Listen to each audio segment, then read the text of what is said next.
Fakatapui ke uni malu o hau atea mi whakalake pa. Ai o whai te unga e ata ke tala hono nau ia. Ai whema meni te mo so tiaka. Kai salute a Orioni mo e pupunga matariki o e otu kawenga. Ke whaka mooni ki he taanga. Ko e nia aho na e whakatu e sihoba. Tau haka ai mo whakafiefia. Fakatapui atu ke konga e malata fono siesipa o e api ko Vaine Moonia tahine ko Elenoa ngataya lupe Tupouniua.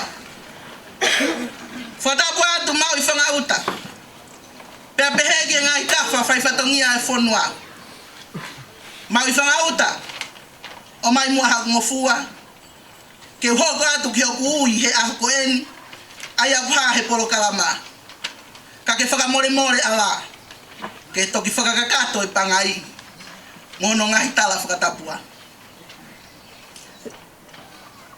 Ko aho ko eni ko hae hau ke hoko ko MC oi katoanga Fakatapui o kupola aho ko eni. Pea iho mauanga whakafonua pea mei lontoni. Ko hono whiri koe ke MC to mua tala ho hingoa kakato feitu uku ke lere mei ai ko hinga ke whai hawhi mahino aki.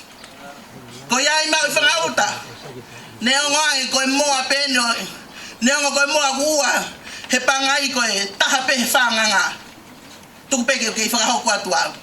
Ana te ki atalangi hawea whare hau niwa tau tapu tangata whenua he funga whonua tahine Elenoa.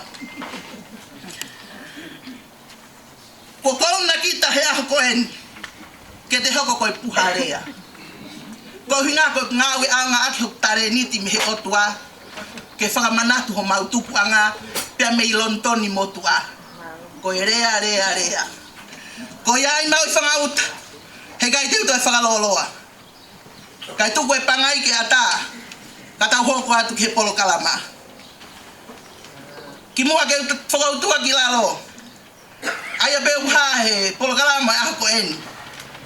E whakata ke mau i whangauta ke ne hoko atu. Malo. Matapu ke utua o hanga whio e tau kakapa. Apa ai a uwhia morata. Isa, ako mai e hong aulo lampo e ne pāma ke te anga whakamatala mai ai mau inga. Ono tāpu haa ka koe hala kono. Kapatu ke no ka tai rupe mo ui. Kapatu ke Faifekau pure. Kapatu ke a mafua rorohea. Se a COVID koroa. Kapatu ke he se totalahi. Temsi taufa. Kapu ke a Nelson Po. Kau kataha koe loe aia. Ka koe polis tutuku ia hap ko kubora toha. Matapu atu ke Faifekau, siutaisa. Wana e potu ngā we. Pa Faifekau. Pako se tua tā kau maai. Kari. Ka pehe he kāinga lotu. Kono kātoa. Sola moe mūran. Tuku ke au atu e whakahoha atuan. Tari lerei, feitu ona Elenoa. Kau maha ki mou tolu Faifekau pure. Ko lawe i koe ahon ia tuku mo whai la. Tau whakawhekai. Koe ofa ai o tua. Se tua tala. Hei kai hala e honi te wiki tue te o watu. Ma whana o tau lofu i te au. E koe i loene e puronga ia e ngai tau. Penei kai ha misi a be whakakaukau. Whawhekai e kumaro me lomi pe au. O i ko tere kate e korau. Tofi kuru he lomi pe au e tahi loka kani watu. O tau inasi ai e awoi. Koe tala koe niu tō wā. Koe tui a tamarena e pai api. Kai maharongo e rika i kare. O ne hanga hakurea e maka i rose tā. O ne tatala e whakaofo e baba isa ai api ko pupora tonga. O tau heite e awoi. Tari lelei. O mau mea mai ke whakaponi e aha koe. Koe misi ne whai me tau. Ngahi tau e aha ane a whi. O tau toka oni ai e whorau e aha koe. Koe ke mua ua harea. Tuku peke umaro whapatu. He paenga ko whola. Kai whai atu e whakatua koe ni. E whia ka moe. Ko punga. Patai la atu. Se wada koe ke ua harea. Ke whakafongat. Ai kāinga loto Vaine Moonia. Ai whia e aho. Pe moe misi nai whai. Lewe e whakahoa. Kau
Kosi su kalaisi. Ko kalaisi toi tu o kiate ki tau tolu. Ka ikai langa si hava e fale. Ko e kula noa homo a hengi hengi. Homo mohe tuai. Homo kai ai ma o yongosia. Ne fai ki ta tau ke ki hono Faka.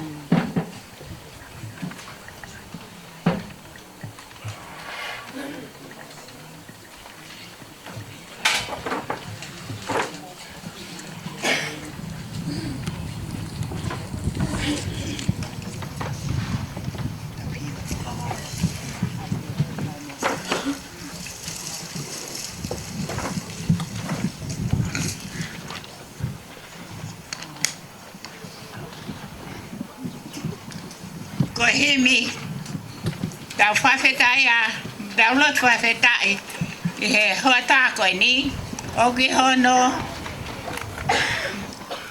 ni mange au hiwango fulu kolo itu ilangi mana ia ko sayon ko tala no fugani ne kawatu kia koe fala si hawa Ode fua kaba pau tene ngapi tem ona ko si ono kolo hau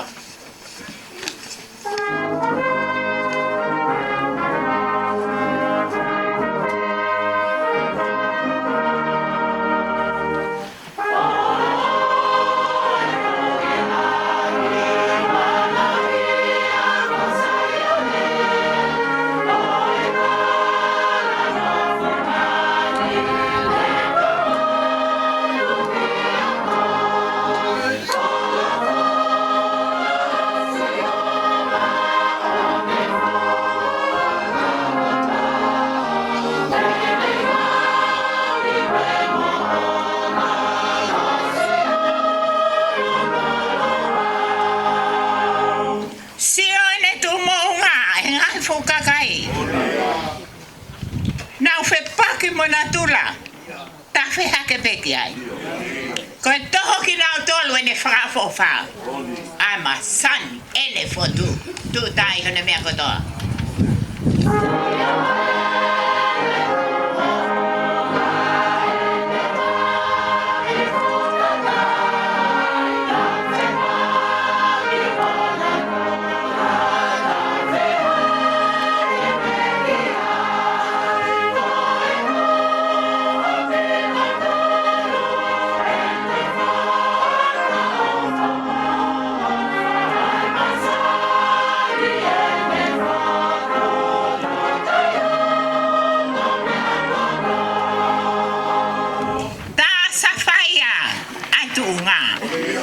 Lano e langi ia.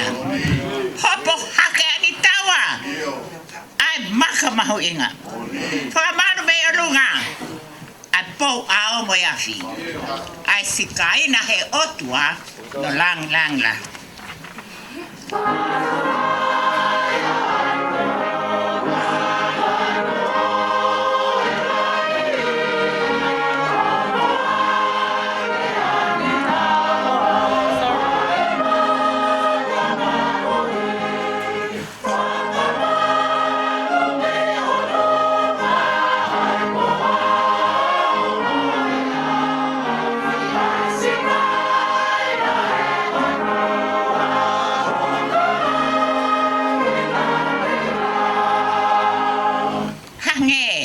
Whale mama ne tu mo ngai.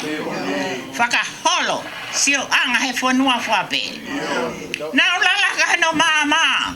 Ilo me masani ai. Ongo mai ata angata. Kite ai fonua lagi. Amen.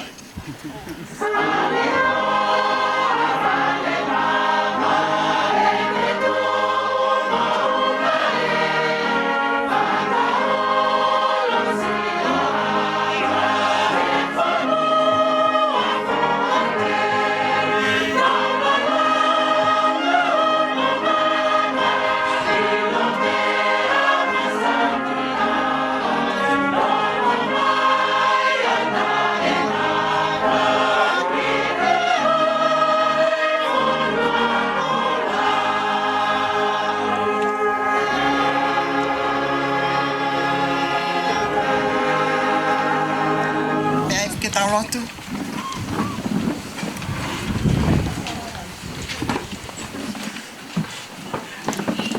Sisu ko ha mai ko u masani pe. Homauloto ko to oa. Ye faka ofa ai afiona. Fafetai homaulau mali ke tangata. Fafetai moia ko toabe o kia te ki mautolu. Ya ke tapu ha ho wafa. Fafetai ke afiona. He koe fungani maolunga ho ma oni. Koe whaka ofa motu utai ai afiona. Oku ikai hataha e tatau. Ya ikai au pito hataha e kākunga. Fafetai ho maulau mali e ke tangata. Koe kei pātola ki mo ui ai afiona. O maua o mai ki he aho whakoloa koe. Kono whakahoko e ki mautolu, e he matapule. Ko pata ho mauloto, mo maulau malie. Tome, he fia mo he whawhita. Maumamata, me atau wheiva, he ngau e anima o e afiona. Whakawhau mai, ia te ki mautolu, ai kau sevaniti. Ai kau mate aki lotu. Ai kau inga lotu o Vaine Moonia. Pea whakahoko e afiona e ah. Na mau whakaanaua. Ke mau hoko mai ke ah koe. Moonia e wholofola koe aho ko tofa e sihoma. Ko mau katoa mai. Ke hiki pe lang. Ke hiki pe ngeia. Mo e whawhetai. Oi afiona. Tala mai he fola. Koe ngau e hau ni mau ko whakaof. Whakawhau mai hau kau semaniti. Ka koe kakai o ku ofa ki he afiona. iki ho afio. O tua mafi. Ko mea mai e ho eiki. Ai whakawhi langi o aho. Tahina ko Elenoa ngā taia lupe. Ke whakaola. Te whakaama. Fuufi e mai moa. Ai afiona ka koe malu. Aho o kau se maniti. O ui e afiona. Ke he potu ngā weni. Ke he siasi o Vaine Moonia. Mahu whawheta i ke ho afio. Lava mai e Faifekau pule. Faifekau o moia me eiki. Maha alotu. Ke whai hono tāpu aki. Ai ngā ue kua lama. O ke kai halotu e tai fia. Hange e koe lea. Nai tai amene ki nai aho. Nai toko pe viso ne moi misi. Ka koe ahoni. Mau mamata ki ai. Pene ongo ko pe kia. E kau mahate a ki lotu. Ka kutoe mai bea ki nau tolu.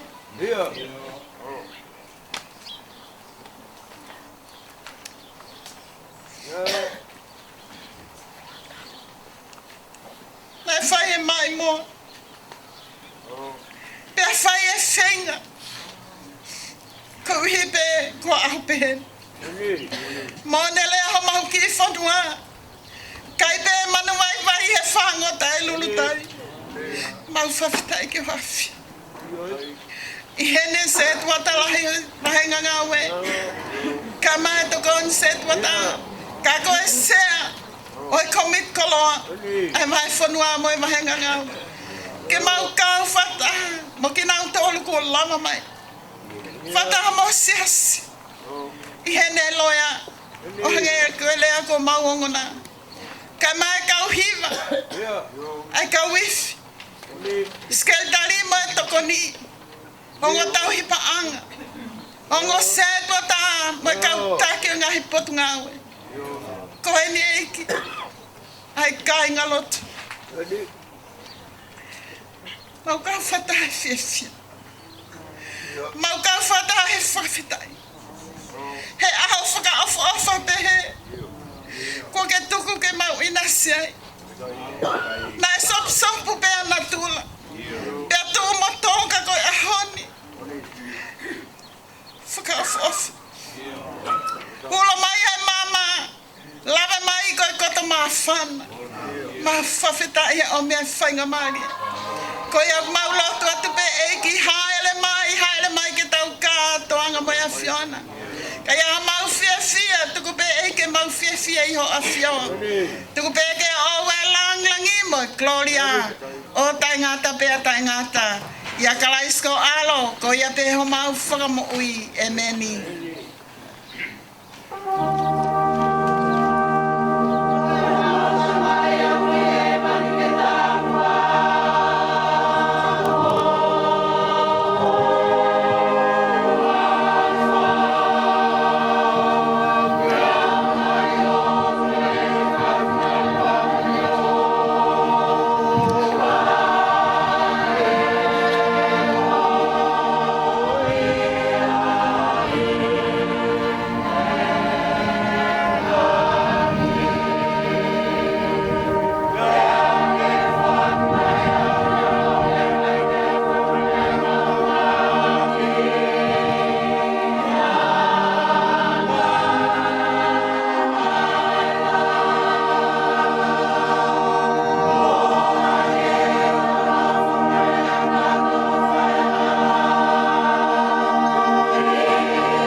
i e sela tolu e wahe vesi honfulu ki vesi honfulu matolu i ulauia ko e fofola ko e ngawe a ngawe pontoni ai au pehe lau e fofola pea i he whai he kaulanga whare na u whakatoka e tuunga e tempari o Sihowa na nau whakatua e kautaula e ki ko aiho nau teunga pe nau whakatalupiti ko e kauri vai foki ko ha e safe o nau whakasimpare ke whaia e haleluia ke Sihowa wange ko e tuuni a te vita ko e tui o Isneri pe nau hiwa whetahari aki e nau whaia e whakamalo mo e whakawhetaia ki a Sihowa pe he gunelelei te utolonga taingata e ne alo ofa ki Isneri.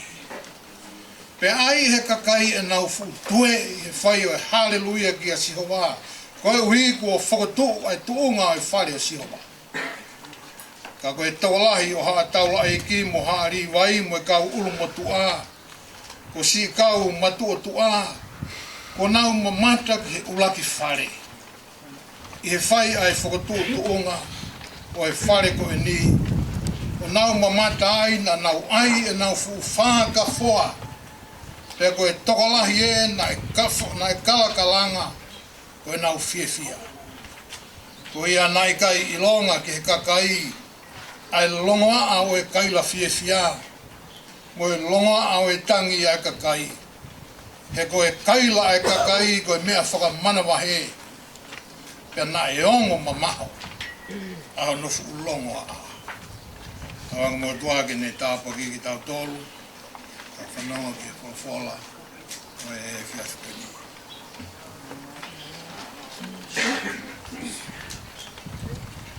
Ko e whawhala noa, whakoloa ki a ahu mahingani, to oia me laki pseri, a paula ke kakai korito, kia ko e tolu e wahe. Vesi ono viva ki ono hongu mafitu.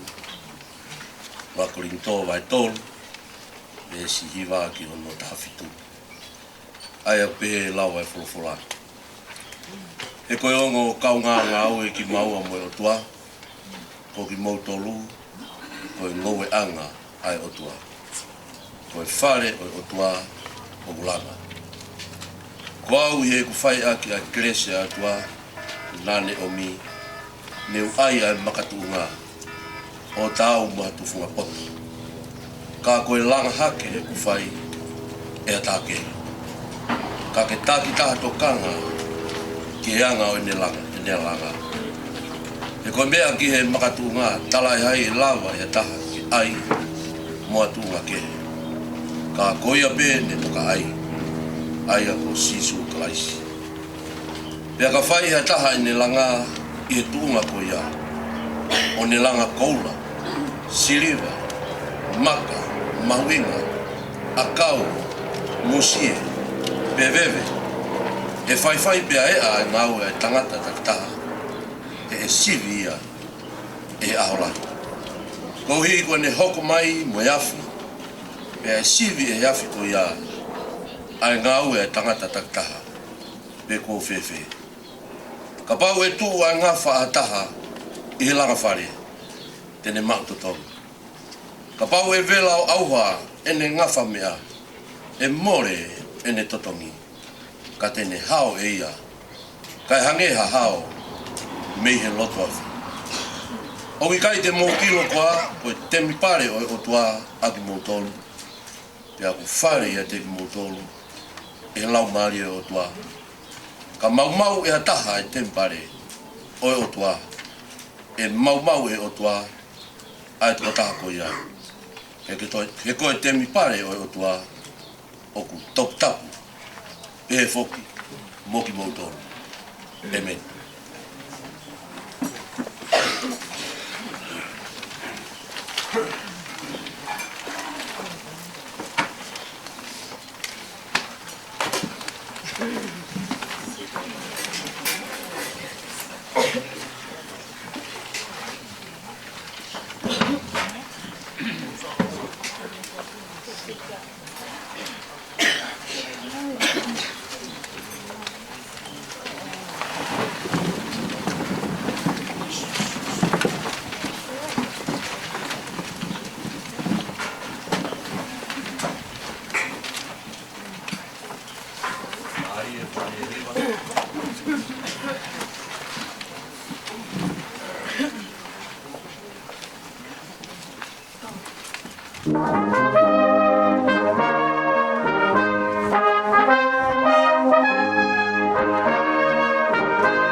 mai hiva ka mai prehiva pa mai ka hiva e au tau mai kolose fu Vaine e lava e hiva falang lang a ko en ke polo kalama te tau hoko leva ki he ki fa matala no e fai he skateario e Siasi o fikau aki pa mo historia o api malo tawatai na tupo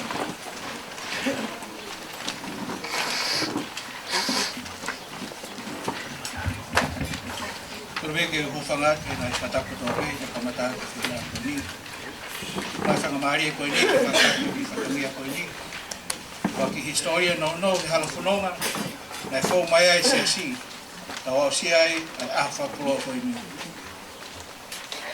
i tai wa fitu ni ma na fa hoko ai kalapulahi e pot ngai talavo mo fine mui Siasi Vaine Moonia kamata ini ai na isoni mo na Faifekau ke haaho e kumia ha ap Nofoanga ai Siasi na feu mai na kalapulahi ko ia mo panga i to waf pe ho mai ai pe na mai kalabu wa mai ke tahiva fitu no na mau fanga mari ai ke kumia ai ap Nofoanga ai Siasi e fika tahaono hala o nio konson pi Taim tatau fe waini mo taim na flau mai ai tangata ek Kristeni.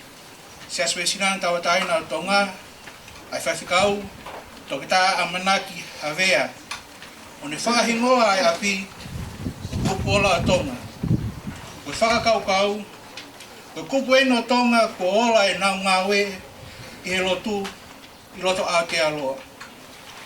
Na hoko api ko kupola tonga ko api na eunga kia ai talavou. Moi fine mui, na nau whakapaea mai mei tonga ki Nusilani.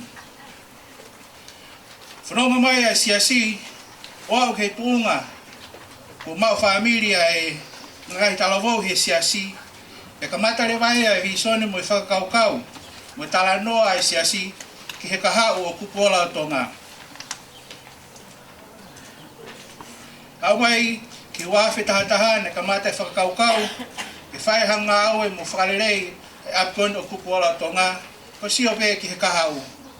Ka he halafononga na e whawai a Siasi mo e Auckland Council, ko he halafononga na e whaingata, o awege tuunga na e whakaukau e Siasi, ko hui ka whaingata mo e lolo e halafononga ko e ni, na utaimi ke whakatau atua a kupuola, ka si o ki he kahau.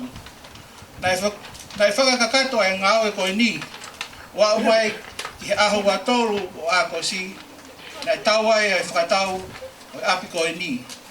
Ia tūtūnia pe Siasi, e tō mai pe hingoa o kupuola o tonga, o whakahingoa ake e api ko e ni.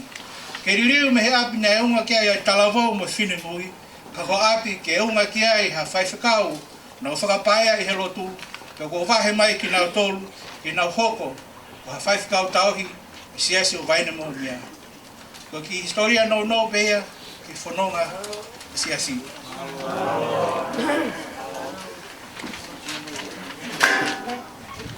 Whamalalahi ki he skateari, he lawa e whakamatala ko ia. Te tau hoko rewa ki he tauhi paanga ai Siasi, se la fotu, ki ne whai ha whakamatala whikau aki, pe mo ilahi e paanga, kua more mo mau, i he whiwhakatau aki ko e ni. Malo, sela.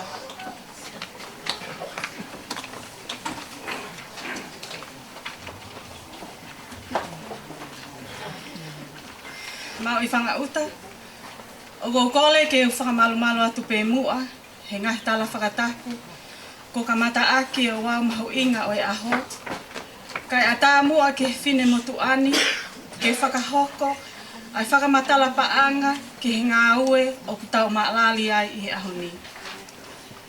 Na whakatau pe whakaola ai api na e whakatau e Siasi ko Vaine Moonia, I he whika tahaono O'Neill Street I Ponson B o Aukalani Nusila, I he tau taha hiva fitu ono, aki e paanga e ua mano hiva afe. Ne whakatau atu ai apini I Aukosi o tau wafe taha walu, aki e paanga e taha miliona, ua kilu, taha mano. Ne tō e ngahi whakamole makehe ki he whakatau apini, pea toi me iai ai paanga e taha miliona, taha kilu, fitu mano, waluafe, Uangea o no valu, steniti e valu tolu. Ne toi tani lelei e siasi o Vaine Moonia, koe uhi koe vi sone, ke kumiha api Nofoanga Faifekau ma ai siasini. Ne whakahoko e ngahi ngāwe, o malawai ke whakatau e apini, i he konga ki mua o e tā uni, wa awhi tahiwa, ki he Fika 2B, Jerram Street, i Mount Alipate o Kalani, ai au tau maalali ai i he ahoni. Nai whiunga whakakatoa e ngahi whakamole, ki whakatau e apini, mo i paanga e taha miliona, wakilu, whamano, fituafe, mātolu, senite e uanima. Nai toi loto lelei pe ahau kai ngā lotu ta ahine Elenoa, ke whakanaunau ka kato e api ko kupuola o tonga. Nai whiunga e whakanaunauni, mo i paanga e uamano tolu afe. Ta ahine Elenoa, koe ngā weni kotoa, ne to'o pe ia me paanga mohe a Vaine Moonia. I hene au mai ki he ahoni, ko lava ka kato e ngahi mea whakapaanga kotoa pe, pe aku ikai ke iai hamo ua ke totogo. Whakaapa atu, me ho maufine motua se vaniti tauhi paanga. Lele vai malanga kau tatau atu.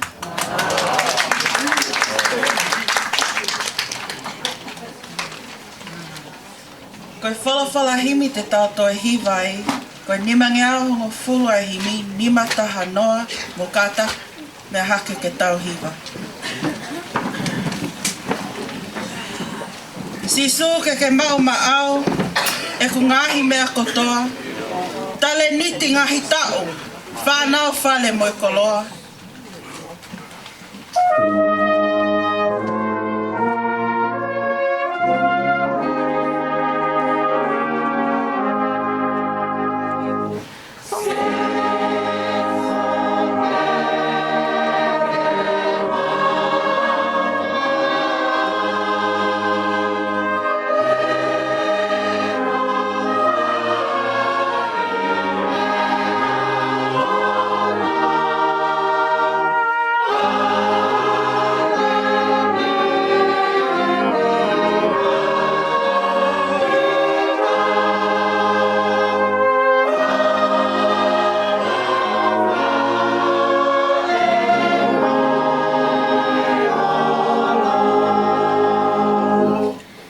Hokuonga ni mae, tena ngau e pe maau, tapu foki hoku vae, ke na whai pe ho Faifekau.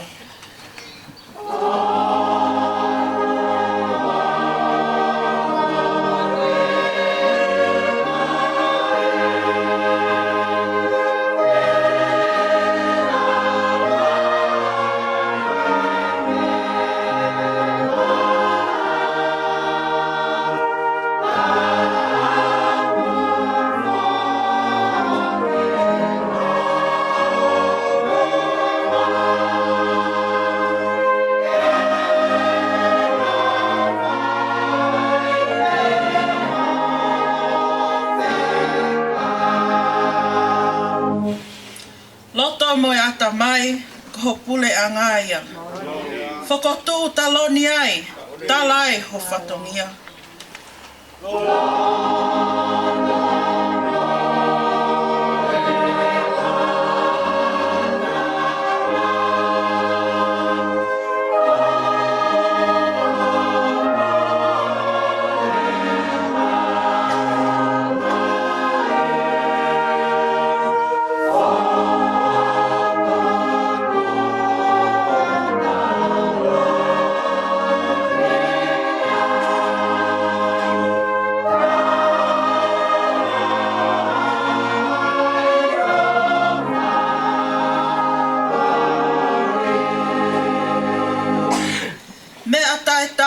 Mo oni, hono ke pesia. Oa eke momoi, he kosi oku ngatanga.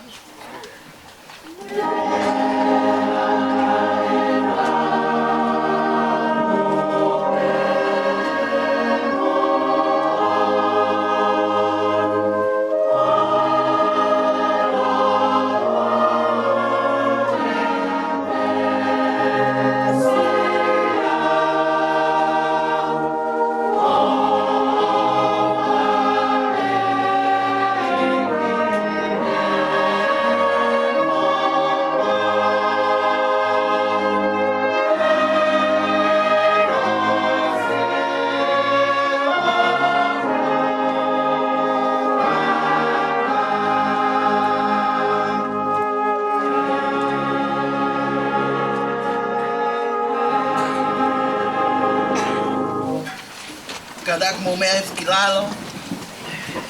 Kau kore fai ngā maari e koe ni. Ki se tu atalahi a Siasi. Ini lalo mai o foaki. Ai ki o api ko kupola tonga. Ki he whine eiki Faifekau e Siasi. Faifekau. Siutai sa tukutau.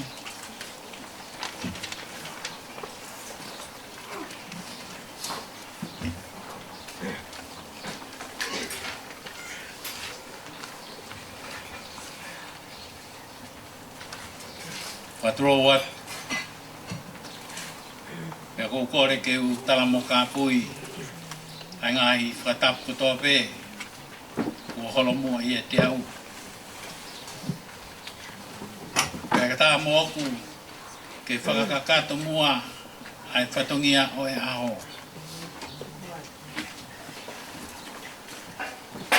tai ne Elenoa e ke Faifekau pure ka mai ka Faifekau se ai ko mit koloa se tua talahi wa se tua ka be ke ka ufa fi ko to pe ange ko e famata nga o ko fai e sekretari e nga o pe mo e fotu tu pe pe ke nga himisi nga o e ai Siasi pe mo tau mua ngā ue. Nai whakatoka, pe me kuohiri he kau paionia o ngā ue ai eki. Koe ahon, kau whiawhia ke whakakato e whatongia o ahon. Whatongia ko ku lava mai ke whaki. Ai ki, ke whaamaki.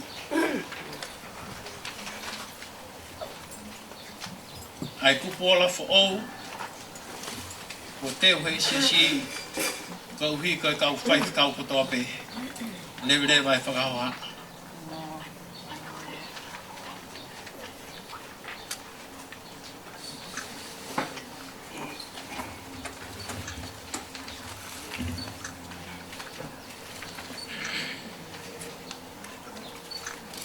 Ie whakawhe whakalanglangi. Taine ko Elenoa ngā tai alupe. O kou whakawhe I koe.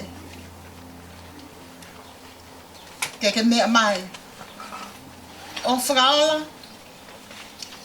Whakawa pia Fuufi. Ai api Nofoanga. O e kau Faifekau. Tau hio Siasi o Vaine Moonia ai api ko kupola tonga. Malo.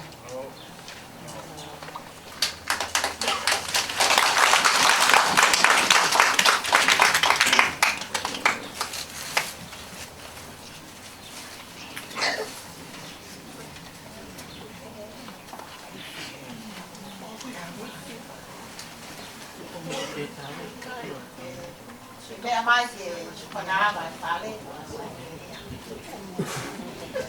Lea. Mea beke nasa.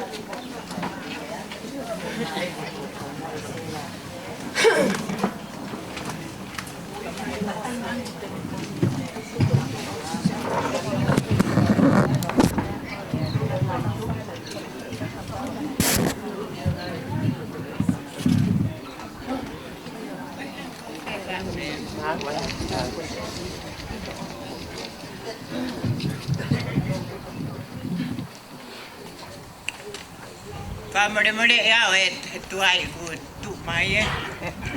O whawhetai he mea ko toa pe.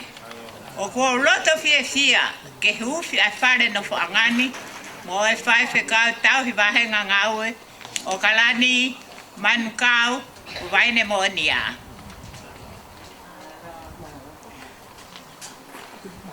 Koe ki whakawhia poto atu au, he hoko atu ai mea koe ni. Koe whareni ko kupola o tonga. Koe tauhi ngoa ia ki he api Nofoanga o Siasi Vaine Moonia Ke ngahi tau kua hili atu. Tawange mo si hova. Ke ne whakamonu ia. Malu malu. Ke ne whakamalu malu aki. Hono tō kupu mafia ke nau tolu o ke malu oi apini. Ke nau whengawe aki mawai pe mo kala isi ko hatau eki whakamo ui. O what?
Faifekau, mai kolo diriki, malo. Tapu ke afio ai o tua masi I o tau roto ngā. Fakatapui tahine Elenoa ngā tai alupe Tupouniua. Pea kou kore atu moa. Ko mau luta ai tala au whaki ko whai e mau I whangauta he kātoanga e honu. Pea kore atu moa ke u whakamaru atu ai. Kai whawhawhonga atu e whatongia koen. Ogu fie mau pe e polo kalamani ke whai haki pou no ka toki whai e lotu Fakatapui o e whare. Pea ku pou fie ai ke whakaha ai koloa mahu inga koeni tai ano tatau tahine Elenoa. Koi fie ai Siasi he ahoni, koi hoko e whatongia e ahoni alo ofa mai a langi ke I whakalau maari e lelei e feitu una. Ke whakaola pe mo whakakoloa pe me ite ai Siasi. O I kai ko Vaine Moonia pe ka koe wahenga ngā ue kotoa. O mau whawhetai he eiki. Ko koe o mau mua whanonga. O mau mua waka he whatongia e honi. O vela o sio sea mau roto. He o whakowhai I langi. O whakakoloa e wheituna. koe ahoni, koe aho whakahistoria.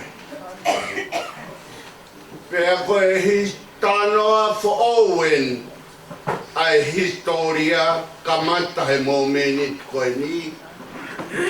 Ko hoko ai konga kere koe ni. Pea moe api koe ni, koe kere moe api e kakai muri ki mua. Ka koe aho ni ko le sisita, koe konga o tonga. Feituna ia, ko ke whakaola. Ai ngā au e ko whai he Faifekau, kau mai o se tuata, mau I whangauta, mo I kau tangata e ki, pia mo I Siasi. E whakamā opo kotoa historia, ko whakamatala I he ahoni. O mau ngā ki atu he taki mua whanonga ko whai he feituna. Hoko ai ahoni. Ko e tāpu aki. Ko e ongore soni ko whiri, whakamano atu ki e Faifekau, he whiri e koloa le rei, pea mo e koloa totonu mo oni, ma e whatongia mahuinga o e ahoni. Ko e re soni urua ki fokia e se la, ko e taula e kia, na e foki na ave ki he whahe, pea foki me whahe, ki se usarema ko e whatongia te whita o ne mai a, ko e tokanga ke mo ui whakalau marie ai kakai o e whanua. Ko e whorofora ko whiri ke whaiaki ai whakaola koloa o e ahoni, o e api ko kupuola tonga. Ko e talanoa ia ke he aho na e whakatokai ai whakavae o e tempare o Sihova. Whakatoka ia hono ua. Pea koe re soni e taha me he ipseri ai ulakorintova he tolu. Ko e talanoa pe mo ia ki he makatuunga whakatoka. Ongo wholofola e ahoni na uhinga loa pe ki he makatuunga. Pea huiai he whiawhia lahe. He ku tonu e tūkunga pe o e ahoni me heno kamataanga o au mai ke ahoni.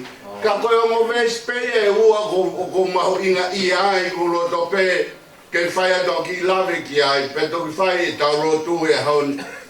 E se lava he tolu ves tahaua. Ka koe tō lahi o haa taula e ki mohari vai mo e kau ulu motua ko sii mātutua. Ko nau mamata ke ula ki whare, I he whai e whotutunga o e whare. O nau mamata ai, na nau ai e nau fu Faka foa. Pea koe toko lahi e, koe nau kalakalanga, koe nau fia. Ko fia aku he wholofola koe ni ko whiri, Omi pe wholofola totonu, whiunga maari e pe mo e ahoni.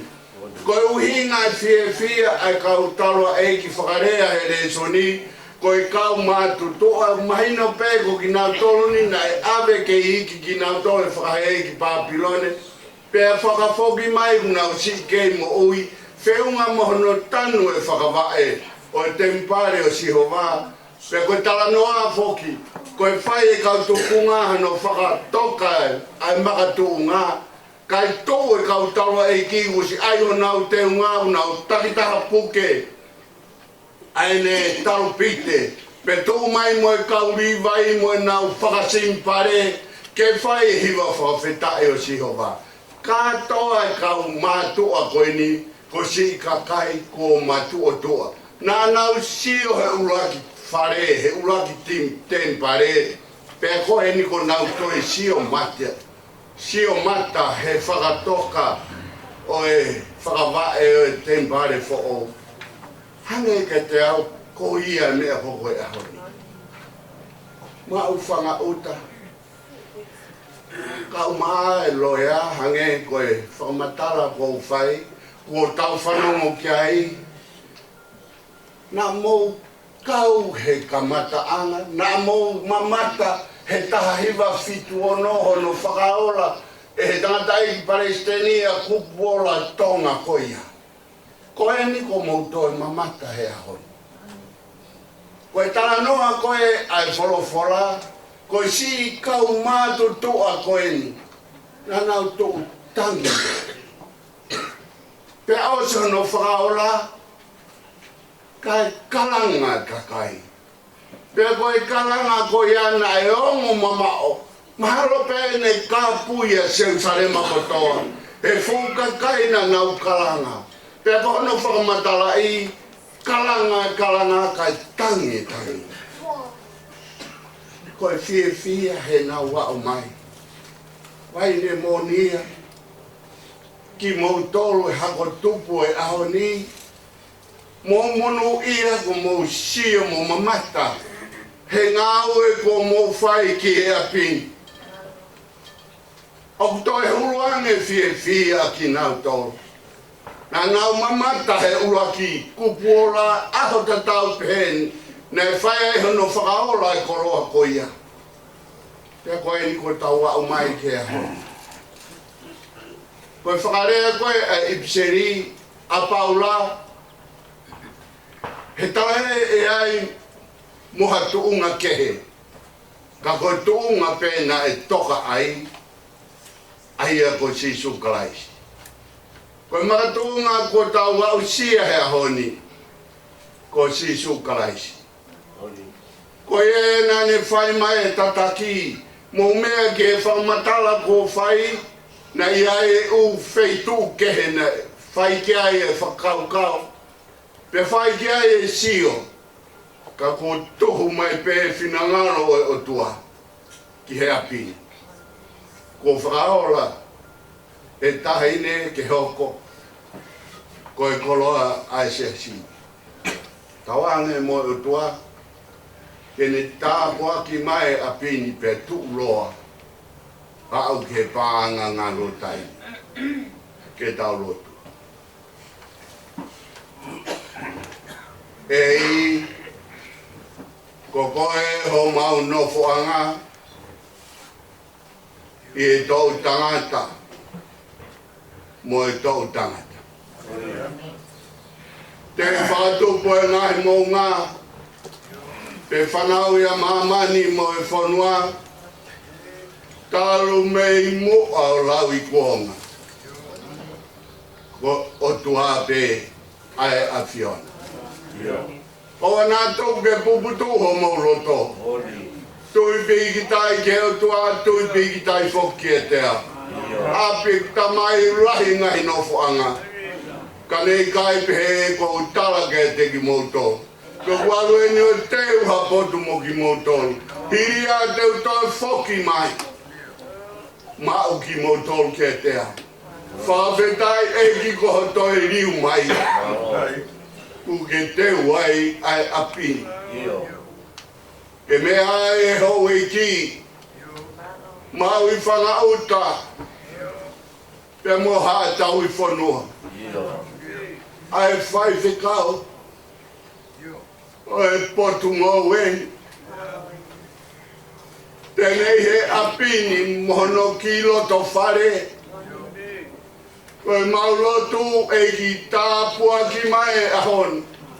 Tāpua ki mai e whare. Tuku ke hoko e whainga maari e koeni. Ke whakawhie whiai. Si Faifekau pe mohono roto whare. Na e kau he poupou ke he kau tangata e ki o Siasi.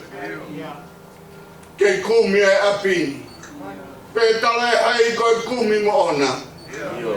Ka koe kumi ma e kau Faifekau kotoa. E fau mai ke apini. Koe whare ni koe whare re o e Vaine. E nofo he ni e kau taula eiki. Ai kau taula eiki ko ai teunga. Ai kau taula eiki. O nau mau e ngahi talupite. Ke talaki. Ai o ngongo lelei. Pe moe langi o e afiona. E umau whawhetai atu. He ahoni, he alu e ahoni hono alunga. He gai ose mau whiawhia. He whai ange, ai whanonga Vaine Moonia. Pe nau tūta ki he api whakapo. Pe whakakoroa he afiona mo e hao, ke langi mai. Ke mahino koe aho e ni o e afiona. Ko ke whakatoka halirei maho kakai, a ke nau tolu tui whalala ke e afiona. O kumau kau whakataha he ahoni. Pea moe paite in toko in whiria Siasi. Ka koe skeri tari lahi, ai wahenga ngā ue. Kau whataha moe skeri tari, e api ko Vaine Moonia. Koe ongo Faifekau e, koe ongo setu atalahi e, ko kakato e wahenga ngā ue. He mau tū whataha. Ke hike ai wheilau whakawhetai o e honi. E ki ka pau te mau kalakalanga, hange e koe wholofola ko mawona. Hei kai hala ia. E koe e honi. Koe aho whiawhia. E ia e aho. E tū mai e whanau whau e kai te nau ilo e ahoni. Mahono fukoroa. Ka koe mau monu ia ko whakakau ki mau tōru. Pea moe aho langi ia, ko toka e sikaina o e afiona. Ke whakalangi i. Ai ma i moa tau mamao ai afiona. Ko whae ki he kere koeni. E ke he tāpua ki mai Faifekau ko Māsionu family. Tuku moa ke hoko ngai kau ngā api unau haha o mai. Koe ngai kau ngā api whiawhia. Pe nau whetokoni aki mo merino. Ka e horo e nofo. He api kua teu e Siasi. Koe Nofoanga mo i kau se vaniti ai afiona. E ke ongona mua e lotu. Ka mai hu ko mau pai e tu. Ka pau ko halelei ke afiona. Kore ko toaeni. Sisu kais ko alo. Ka koho mau whamo ui. Amen.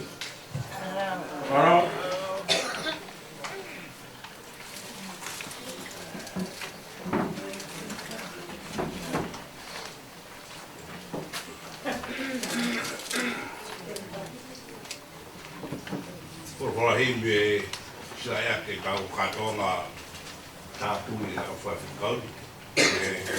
Whāngeau pono ko furu e himi. E spela pe ka kau mai o ua. Kora te mo meha. Kau ke whakamaro ia. Ai tamai. Alo.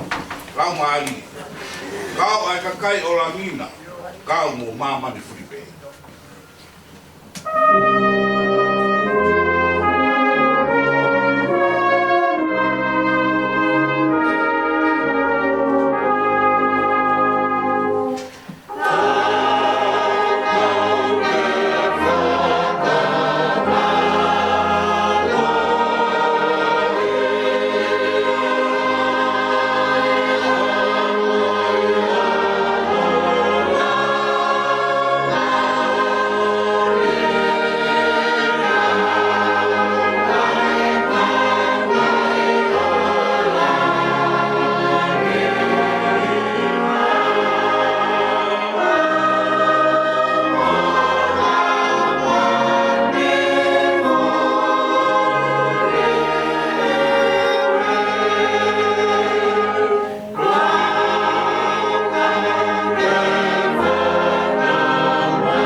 Ke whaala mai e si hawa hana whawhanga ki a tek mautolu mone ala opa.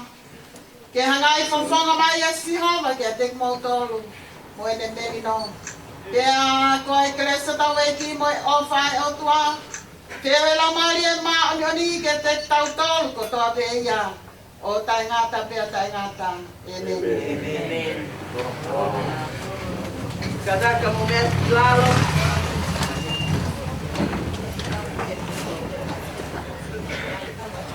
Agora que conceituada é Siasi que faz a reação malo. Passava.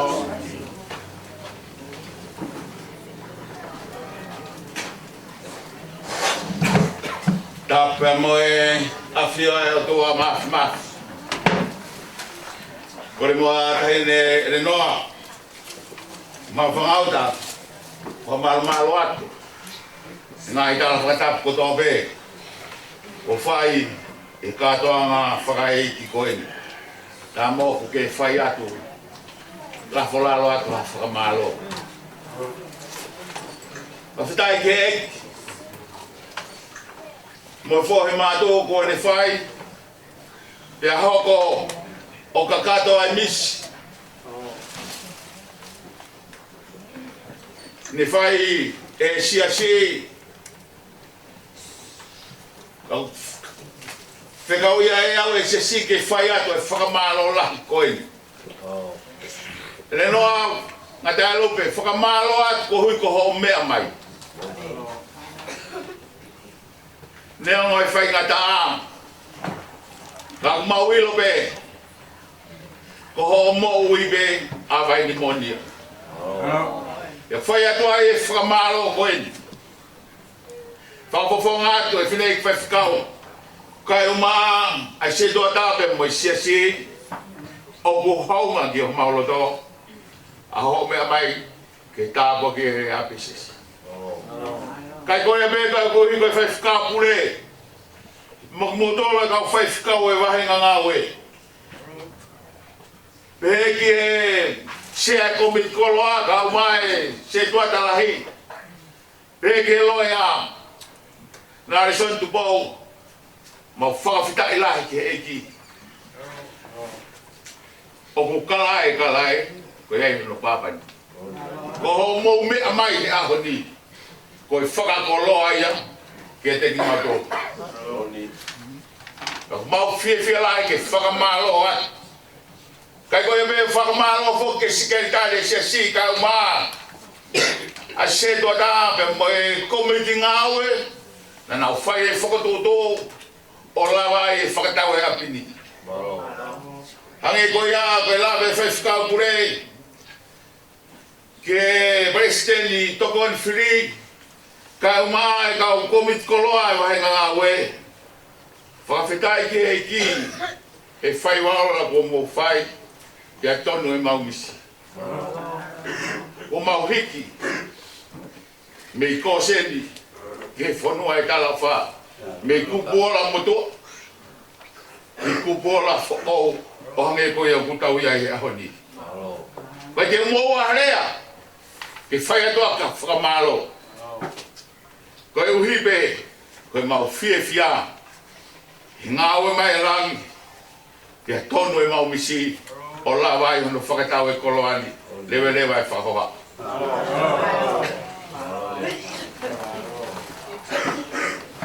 Ko malo atu. Koe hawa e tau pulo kalama e ahoni. Ka kai peki le whakapapalangi lalo whakaosiaki e tau polo kalama e ahoni. Aia pehe whakaniua e kirea ko ia. Whakawhi i loto maa whana tuki moutolu he ongo se tuata. Tahine ko Elenoa.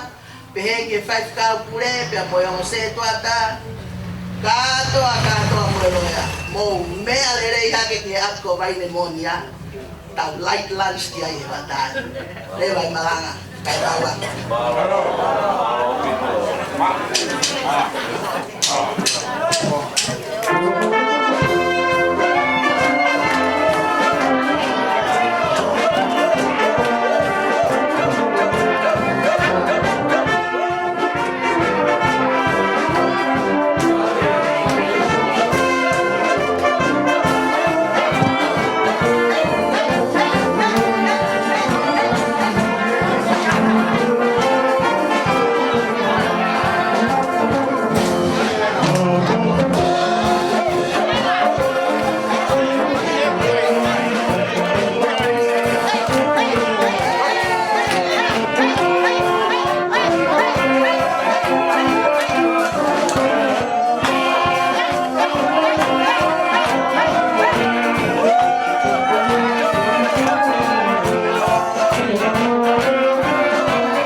fare per Faifekau,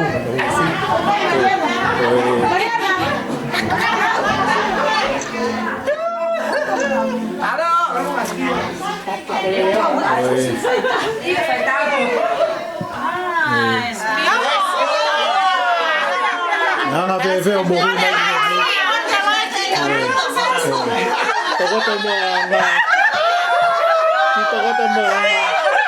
siya man nagtakot na doon mga Faifekau.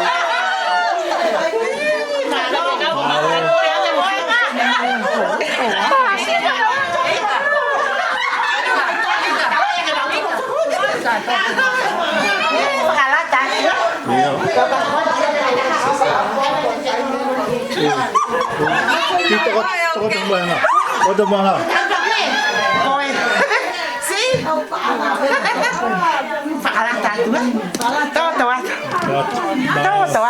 Malo mo ako sa ping nga. Vaine Moonia ya. Tala vo watu.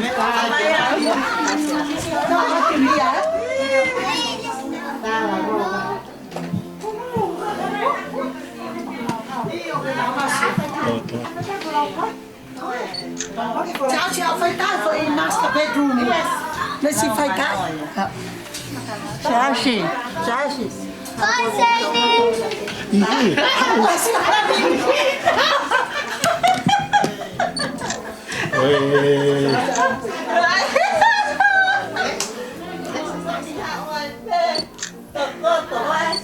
Thank you.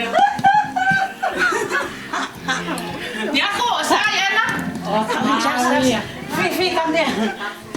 Lagyan mo ko sa konto ay kapit. Okay nga. Kaya mo.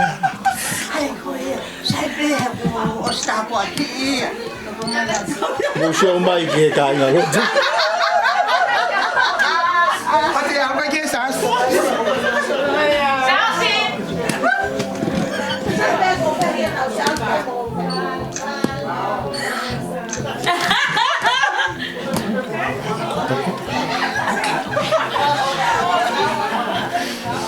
Thank you.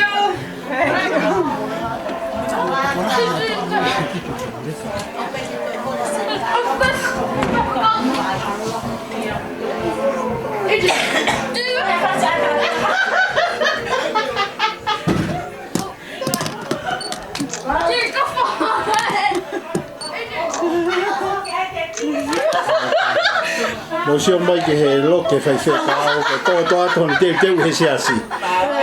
Malo, master bedroom men. Malo. Mo me amay kaya at Faifekau. Malo, son pi.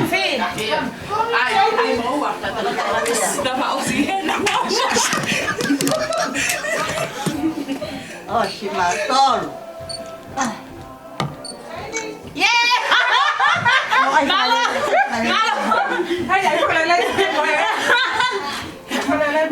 Được hai bề cáo em của chị. Mặc cô này mới ngày à. Phải chắc gì. Nó ngà. Một hạ quá. Phi.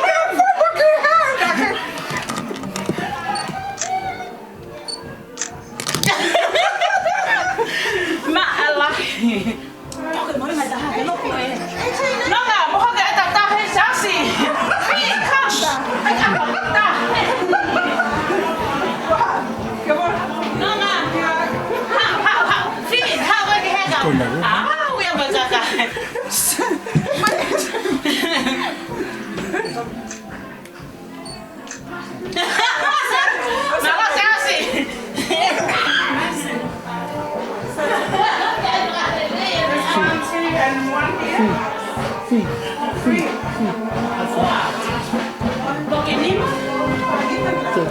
Thế là cái anh ta mồ mấy chỗ tung quần Không ấy chị, không cả Hạo gạt ra cửa xin phải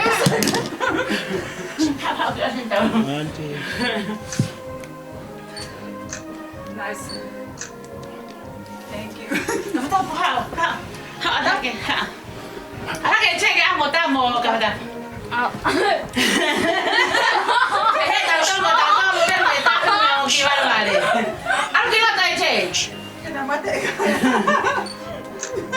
Iya, nikari. Ay, the master bedroom ready, eh? Ay, ini.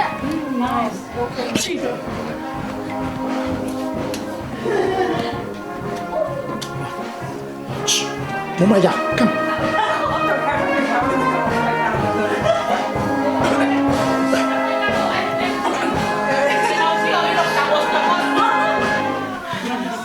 Tala mo.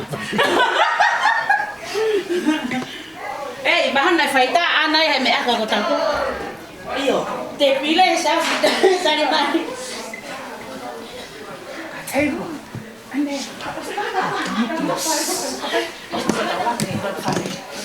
Apa ini? Kau tu ayo. Okey, dia. No, kau tu eh. Iya, kau kita. Mau, ya una. Pasya. Nice, kan Siasi lo tafare. Ali mo faita yo. No, mo fi.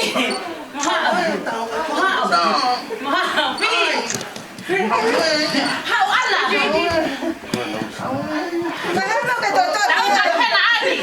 Ali to say hi. Ready? Mama tahu tak? Ano tu fare mo aso pe. Iya. Mak lah. Aku foi te pe lo ko fe faita mo wa. Tak tahu mo henga Faifekau yo. Mama yo, kono ai.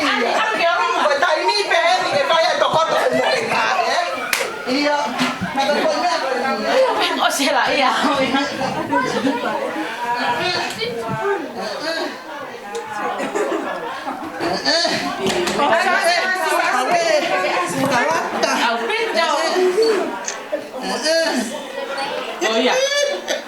Aku pe.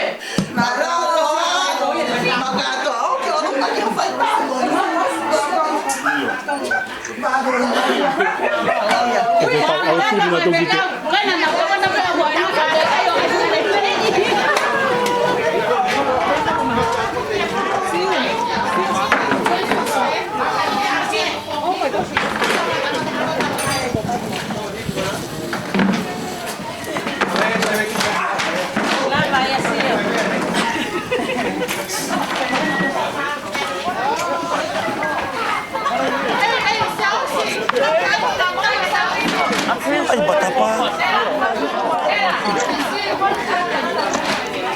Kaya lang tata yun. Ay, pare. Siasi, amano. Ay.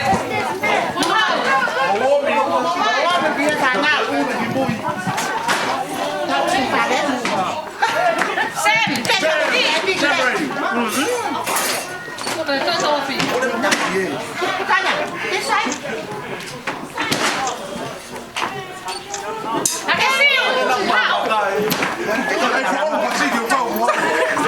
ini ya, sila ada kamu.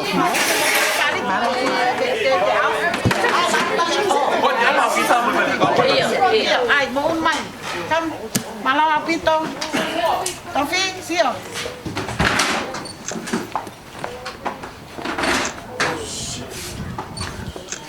Hey. Yo main ke ni. Iya, siap. Tadi main ke tahu. Aku beli mutu kan. Yep. Malo. Kau beli wiki. Kaya, kaya dah mo. Kau dah ngapain ni cuma?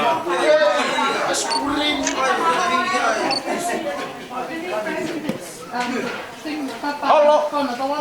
Semita. Hei. Kali bye.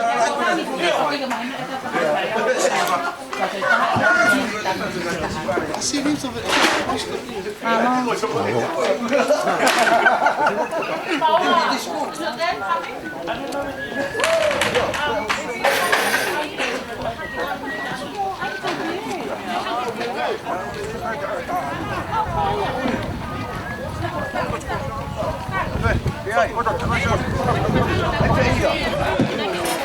Hey,